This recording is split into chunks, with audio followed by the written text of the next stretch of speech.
Hello, everyone. My name is Carissa Shaw. This is my final PowerPoint for the Precede Proceed model as it is used in our final project.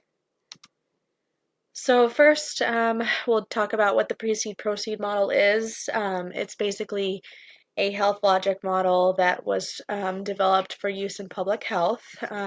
Precede and Proceed are actually acronyms.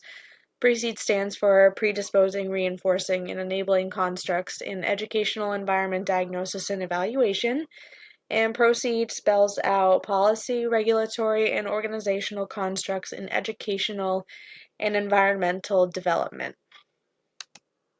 Precede assessment has 4 phases. The first phase is social assessment. The second is epidemiological, environmental, and behavioral assessment. The third is educational and ecological, and phase 4 is administrative and policy assessment. Proceed also has 4 phases. Phase 5 is implementation. Phase 6 is process evaluation. 7 is impact evaluation, and 8 is outcome evaluation. The strengths and weaknesses can be determined differently for each person and how you view the Precede Proceed model.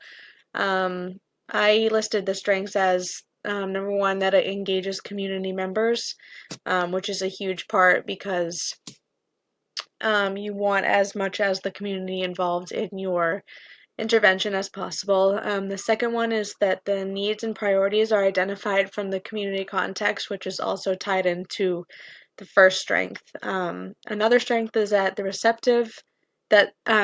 model is receptive to the constellation of factors that impact the health needs of the community members, and that the core of the intervention is the quality of life for the community members. So basically, all the strengths are revolving around the community members. Which is the number one thing you want to note. The only weakness I could really think of is that the phases may not allow or may not follow the current situation, leading the individual to have to look at the model in a different way depending on what the model is being used for. So, diabetes in Wilcox County is what we focused on throughout this entire semester, and we figured out an intervention plan talking about different ways to deal with how to control daily foot and blood checks. And for my intervention, I decided that what worked well was describing the precede phases seemed to be much easier than the proceed phases, and that SMART objectives were actually very helpful in the description of the intervention because it made it easier to understand in more layman's terms.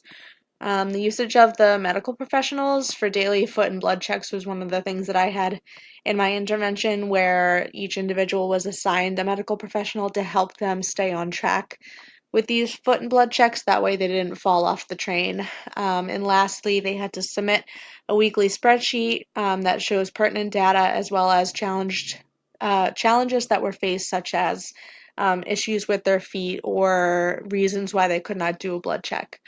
One of the challenges that I faced was that it was difficult for me to note the differences between phases 6, 7, and 8 of the proceed assessments, just because they were a little bit confusing to me. So in order to fix that, I had to go back to reviewing prior readings from earlier weeks of the class and make note on the specific differences for each information on each phase.